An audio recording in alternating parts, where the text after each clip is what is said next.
Hello, loves. Welcome to another episode of Spiritual Grit. Gritty, gritty, grit. How are you on this beautiful day? I hope wherever you are feeling fan-freaking-tastic. And if you're not, that's okay. You've got the breath. So breathe in and breathe out. And just let that breath be one split second of a moment to bring calm into the body and to feel ease. And see if you can do that, a few times a day, because that will help you move through the temporary nature of whatever is happening in your life that doesn't feel so great. Okay. So we are here today with Hafez and the gift. And I'm going to tell you all about this amazing workshop that I did over the weekend. Okay. This poem is called Sometimes I Say to a Poem. Sometimes I say to a poem, not now. Can't you see I'm bathing? But the poem usually doesn't care and quips, too bad, Hafez, no getting lazy. You promised God you would help out, and he just came up with this new tune. Sometimes I say to a poem, I don't have the strength to wring out another drop of the sun. And the poem will often respond by climbing onto a barroom table, then lifts its skirt, winks, causing the whole sky to fall. This poem. It's the poem about writing a poem. And what I appreciate about this particular poem is that it reminds me of the creative process and how often we don't know what we're creating until we are completed with that process. So for example, when I go to write a poem, sometimes I have an idea of what I want to put down on paper. Never a very crystal clear moment, but maybe there was a phrase or a word that caught my attention, and I was like, oh, let me just jot that down. I'm currently in a write a poem a day challenge with a few friends, and sometimes I'm like, oh my God, what am I going to write about? But I said, I'm going to put pens and paper and see what happens. So I do that. And often what happens is magic. I mean, for real, I don't know how to explain it, but I'll just write something, and often it'll just be like, that's okay. And it doesn't happen all the time. Sometimes I write just garbage poems and I'm like, okay, I did it. I'm going to throw it in the garbage now. But a lot of the time, something unexpected happens. And then I start to see things in a different way. My perspective shifts, things start to move and turn and tumble. And it's really cool how it works. And often those first one or two stanzas, I call warm-up stanzas, usually are just entry points into the poem, where then I can just sort of cut it and then I get to the heart of the poem right away. But sometimes we have to trick our conscious minds, our ego minds, to say, oh, we're just kind of like wandering in. It's okay. And then that's when the subconscious takes over. It's like, aha, I got you. But with Hafez's poem, it sounds like he's getting hit with inspiration all the time, to the point of exhaustion. It was like, oh, here we go again. God just keeps giving me poems. Like, can I just take a shower? But it is, what it is, you just answer the call. Because what happens is that if you put off the call, we'll say, it'll keep coming back. It'll come back stronger and louder, more frequently, until you finally listen and answer and like, okay, I'll write the poem. And the poem is just an example. There are other ways in which we are called forward to take action, until we can't stand it anymore, and then we actually finally take action. So that poem, I feel, is a good reminder for us to continue to tap into our inner knowing, our inner voices, and to say, hey, okay, what am I overlooking? What am I not seeing? What am I not hearing? Sometimes I get wrapped up in my own to do, like, I got to do this, got to do that, la, la, la, la, la, la, into the, wrapped up in the physical existence of doing, that I forget to stop and listen to my being. How am I being? Who am I being? I started this little practice of setting a timer, and I only set one timer so far. I think I mentioned this the last episode. I set this one timer, and the label is, who am I being? So it forces me to, my phone will go off, the timer will pop up, and then the label comes up, who am I being? And that causes me to stop and ask, okay, yeah, who am I being? Am I being the crazy mom who feels like she's got 500,000 things to do before 2 o'clock? Am I being the person who needs to write a poem? Am I being the person who just wants to go take a nap? And so the answer doesn't have to be right, is not right or wrong. It's just a check-in. It's like, who are you being? Who are you being in this moment? And to really just bring awareness to the now moment. It's so easy to get caught up in the future or get hung up in the past, but to be able to catch ourselves and say, hey, whoa, let me pause. Let me be in this now moment and see where I'm at, otherwise it feels like, what is our purpose here if we're not going to be present in the lives that we're living now? Our purpose is not to just check off a bunch of boxes and achieve and be this thing, this career. Like, we're more than just a career. We're more than just, a role. We are here to evolve and to learn from each other and to figure out the purpose for our incarnation in this lifetime, and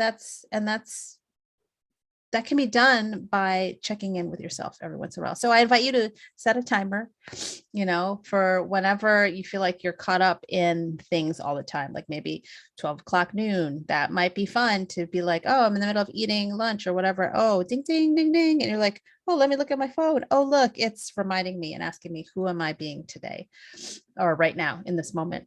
And to choose a ringtone or an alarm tone that is inviting, and don't choose the harsh alarm clock. I mean, unless that floats your boat. But I have the sound of birds chirping and like some sort of ocean in the background, which is really nice. So yeah, that is the poem for today. Hafez is asking us to continue to answer the call. Otherwise, our bodies, ourselves are just going to keep working too hard to answer or to resist that answer. The last stanza, the poem gets up on a barroom table and is like sort of, flashing everybody and dancing. And then everyone just goes, oh, falls over and faints because the poem demands to be heard. And so I invite you to check in with yourself and see where you might be looking away from messages, where you might be not heeding the call, and see if you can tune into that a little bit more. You don't necessarily have to take action, but to tune into it just a little bit more. Now, I want to share with you this experience that I had over the weekend. I ran a workshop with Rahnee Haskins, who was a guest on my podcast some time ago, a beautiful, beautiful spirit, and love him so much. And we created a workshop just for people of color. It's called Free to Move. And the reason we did this was because he was telling me he has friends who they don't understand what he's doing. Like, they're like, you went to yoga teacher training and did what? Like, you teach yoga? What? Like, what is yoga? Who are you? And so he was like, I'd really love for an opportunity for these people in my life, these friends of mine who don't understand what yoga is, but I feel like once they knew, they could not only relate to me a bit better, but understand like why it's so awesome, why it's so beautiful, why I do this practice. And so I was like, oh, well, that's a great reason to create a workshop, because generally speaking, in mainstream media, you see yoga as being marketed to white folks, and I've said this on the podcast before, but a lot of it bears worth. It bears repeating.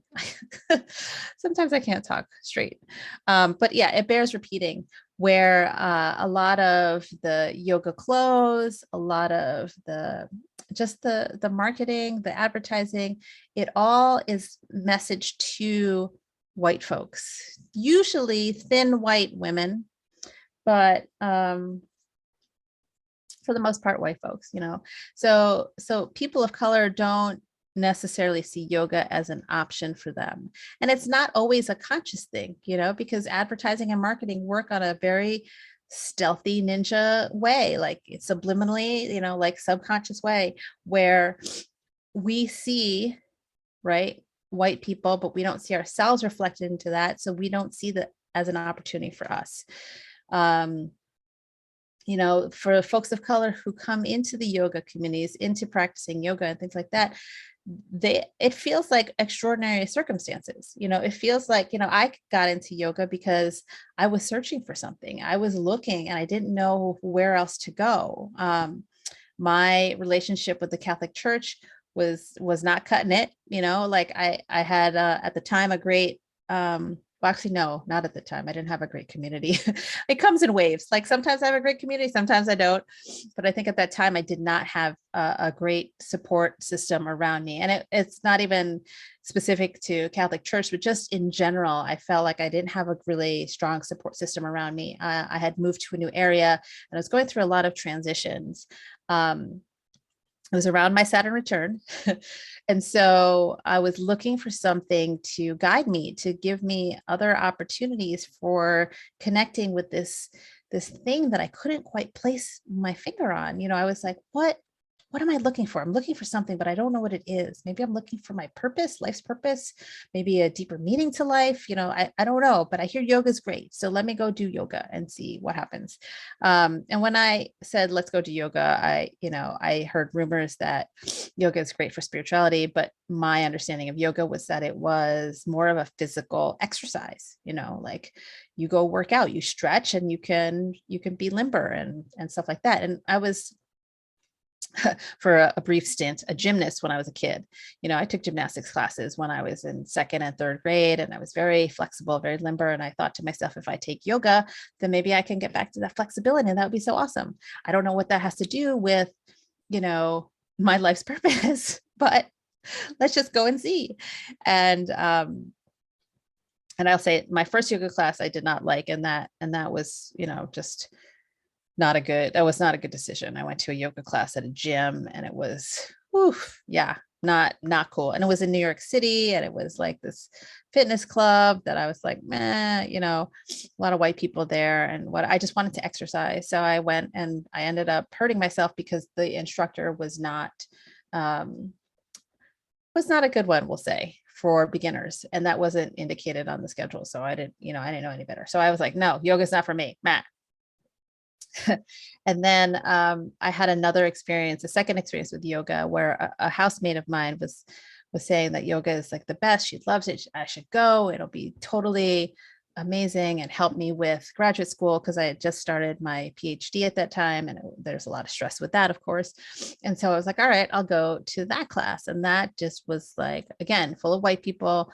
But I was like, all right, let me try it and see. And then I went and I didn't like it because it was the opposite of the first class, where we didn't really do a whole lot of anything. It was just mostly meditation. And I think I fell asleep. And I was like, okay, this is not for me either. No, So fast forward a few years and I went to a yoga class after having moved to a new neighborhood, not having that support system that I just mentioned. So I was like, all right, let me just go to yoga and just try it again. We'll see. And fortunately for me, I got an amazing teacher, and she incorporated the spiritual aspect of yoga with the physical practice. And so I was like, oh, this is what yoga is, but again, it was at the local YMCA and lots of white people. And I was like, okay, but I'll just keep going because it feels good, because that class felt good. The spiritual, like what she did wasn't anything, complex or deep or, advanced. It was, I'm going to ring a bell. We're going to center on the sound. We're going to ground ourselves in the moment for now, like what's happening in the now. And then we'll move through the asana. And it was just great. And then she did a little like shavasana stuff. It was amazing. And so I think about my journey into yoga and how that is not a common occurrence for folks of color. People of color, we see yoga, anything, and the thoughts that come in are like, but I'm not spiritual, or but I can't put my foot behind my head, or I'm not that skinny, or I can't fit into a Lululemon pants. I can't even afford Lululemon pants, you know? And so it feels very foreign. It feels uninviting. It doesn't feel like that's for us.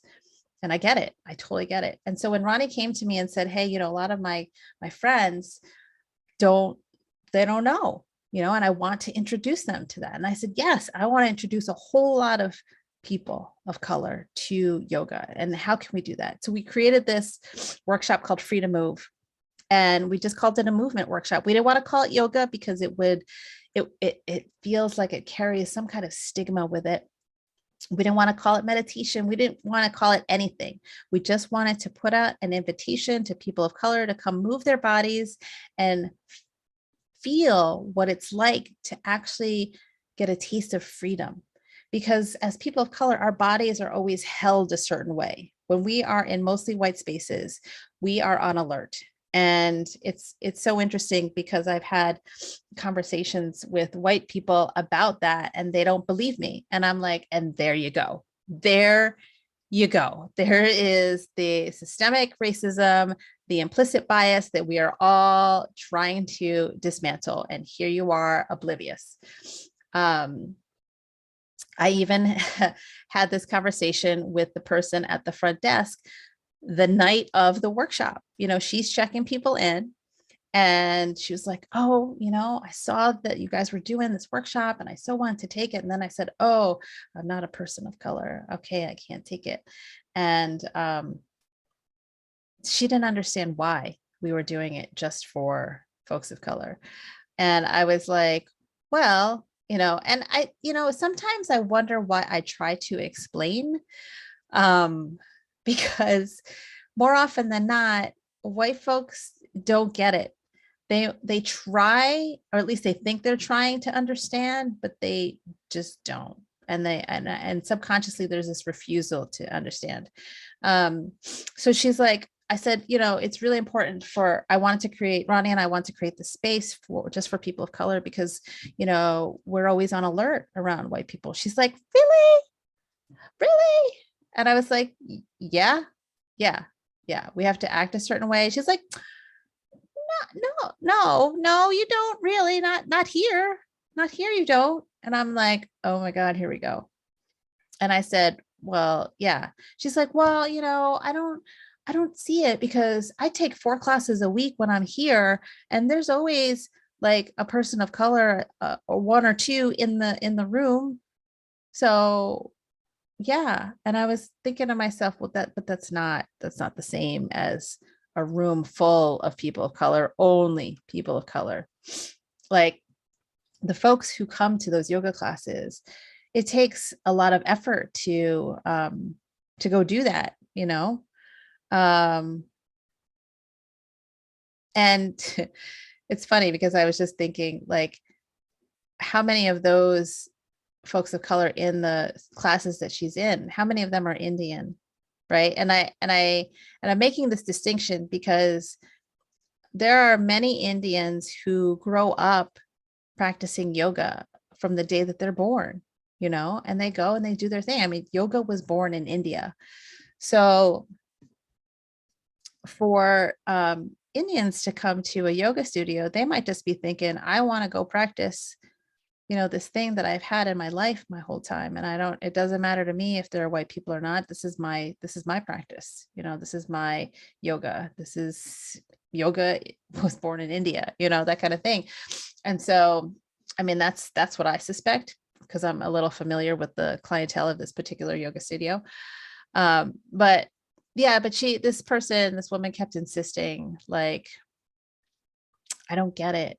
You know, what do you mean you're always on alert? And so at that point, it wasn't in my best interest to invest that kind of emotional labor because it was clear to me that she wasn't truly open to receiving information that was different from what she knew. So it's like, okay, I just kind of let it go. But in my head, I was thinking, this is why we need to create these spaces. This is why I'm creating this workshop called Free to Move, because we want to create a space that feels safe. enough for bodies of color to let down our guard, to totally be loose and free, to complain if we wanted to say, I can't do this, to be like, I don't know what yoga is. Is it for me? Like, whatever. So we did. We did the workshop, and it was beautiful and it was amazing. And for a lot of them, it was their first time doing yoga, and again, it wasn't anything that had crossed their mind as something for them, as something for them to even do, to explore, like, oh, yoga does that for you? Like, oh my God, I'm so stressed, I don't know what to do. Try yoga. Really? That does that? Like, what? And so, yeah, so there was such beauty in this evening of community and moving our bodies and chanting Om and just being still in meditation. One There was one woman who, so fantastic. She made a great comment while we're moving through some very, gentle and basic poses. She made a comment about some instructors say something like there's some cue about zippering your legs, like really like trying to keep your legs together, to try to keep them as tight as possible. And she's like, with my body shape, there's no way in heck I am zippering my legs. Of course, she didn't say that. So I'll just say what she was, no way in hell. Sometimes I spend too much time around my kids that I censor my own language. So it's funny, but she goes, there's no way in hell with my thighs that I am zippering anything, and the way she said it like brought so much laughter to the group, because we all knew exactly what she was thinking, what she was dealing with. And she was like, and she also said, I'm so grateful for the space because I can say that here. I can't say that in a regular yoga class. They'll look at me like I'm, weird, or that I got to lose weight or whatever it is, but this is my body and this is who I am.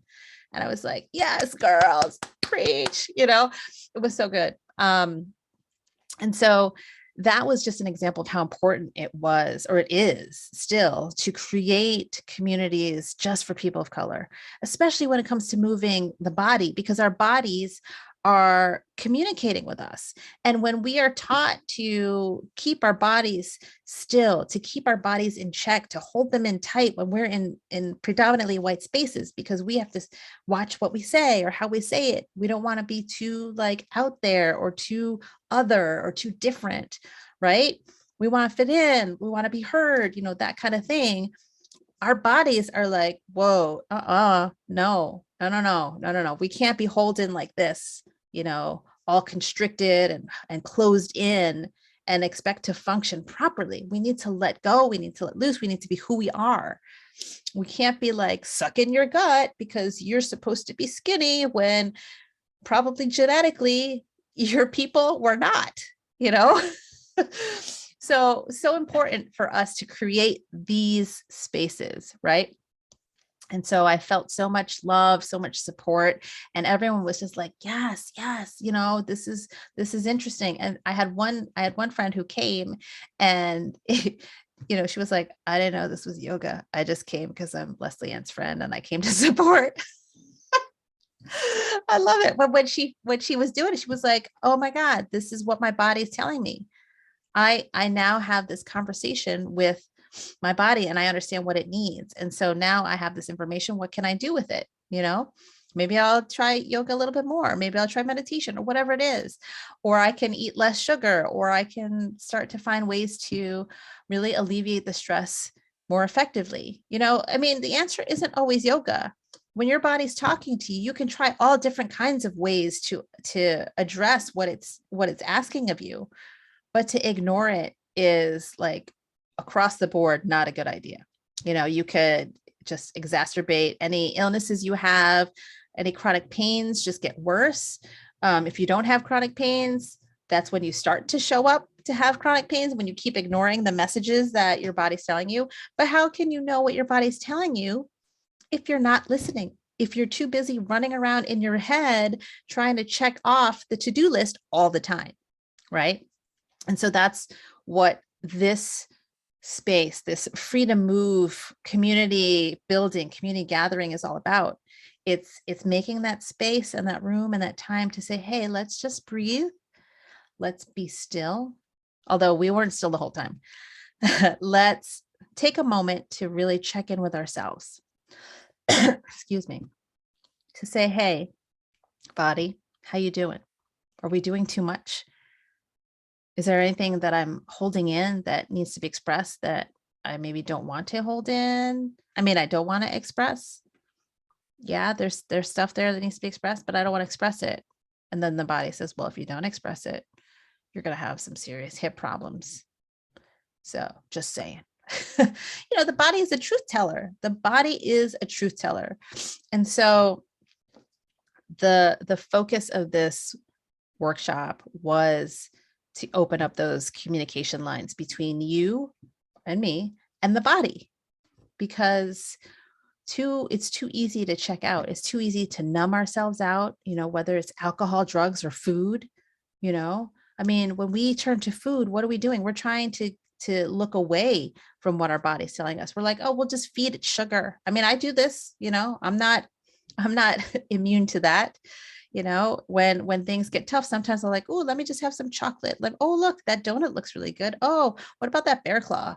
Let's have some ice cream. I like that too, and so sugar, and that's a diversion tactic, we'll say. It's like, let's distract the body from the actual messages it's telling me, and then say, hey, no, let's have some sugar to make ourselves feel better.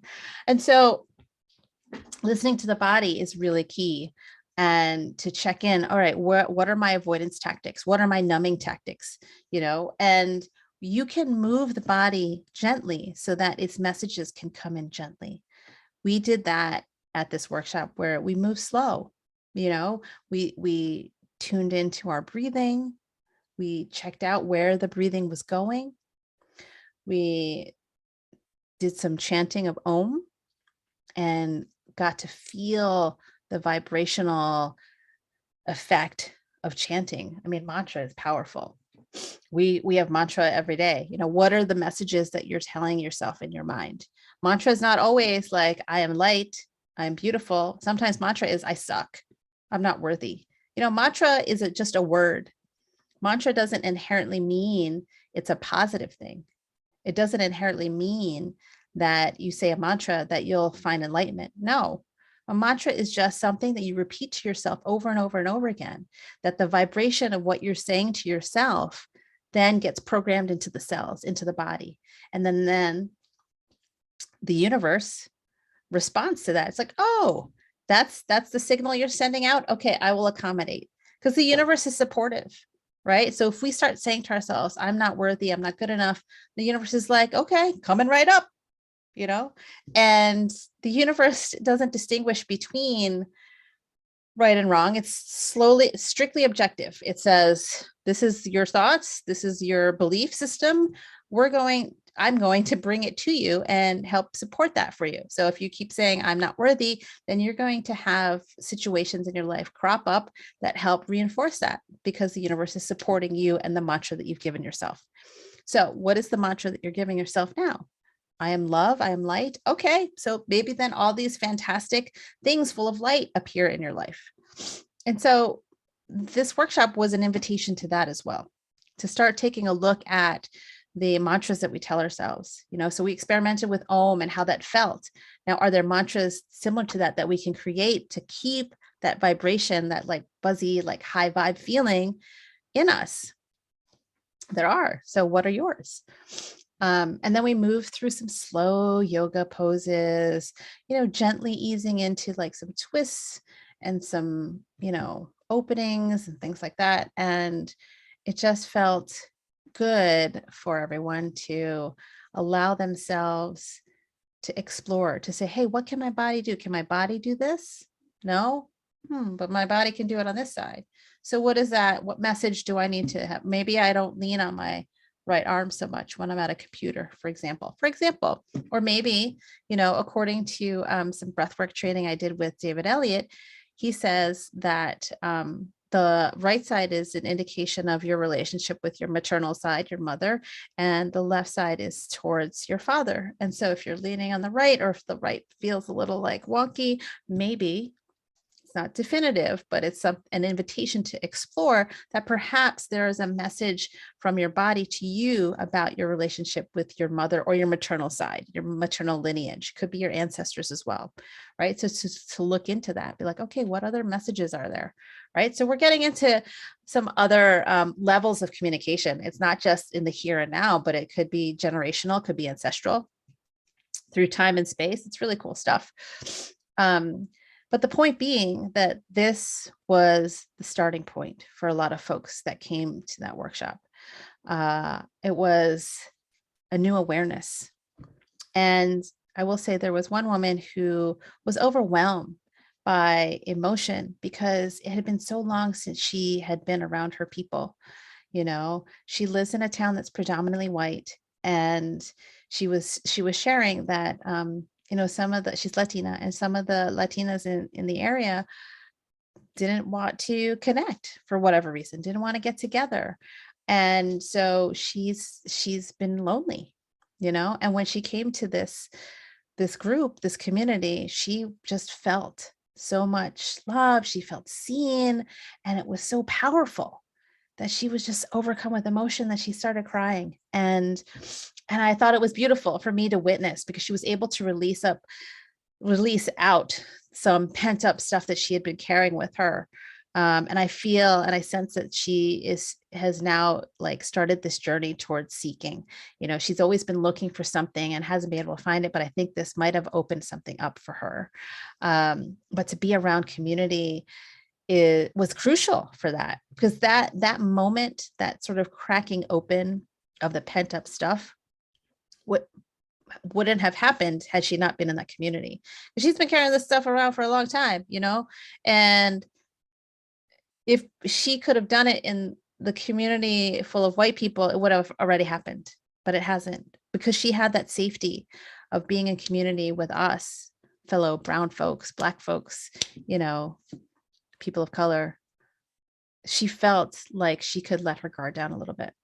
And so I'm just excited to see what unfolds for her as a result of this. And then just excited to do this again. So there was one woman who was in the group, and she said, when are we doing this again? I'm already signed up.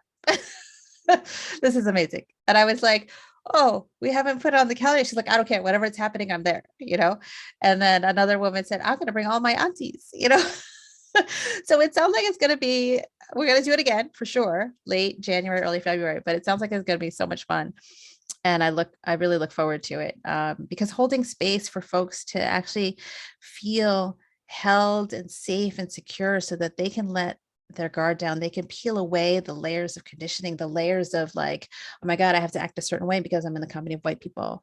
You know, like my life's purpose is to spread love, right? To spread love far and wide, to expand the hearts of people, because my heart is so freaking wide. Like, and this is something that I've been told by two people on two different occasions who were channeling spirit. So I'm like, okay, that's my life purpose. I'm just like love unbounded, and I'm going to spread it to everybody. But it's also to help folks tap into their life's purpose, you know, to help create that space so they can sort of unravel all of the conditioning that has separated them from their inner knowing. And so, yeah, that's what I want to do. And I hope you'll join me on that. For my local people, if you are local in New Jersey, you know, definitely come through, because this community building is so special and so exciting. But if you are not and you want to do something like this, let me know, because I keep creating online communities as well. And those are also just as potent. So reach out to me with an email or a DM on social media, wherever you can find me. It'd be really great to hear from you. All right, my friends. So I feel so good. Yes. All right, to close our episode for today, which is chock full of such joy and goodness and community and possibility. So good. I'm going to flip through and going to look at this poem by Matthew Olsman. It's called Nate Brown is Looking for a Moose. Shrouded in fog, dignified and reticent, a moose. When Ross White goes outside in Vermont, he sees one immediately.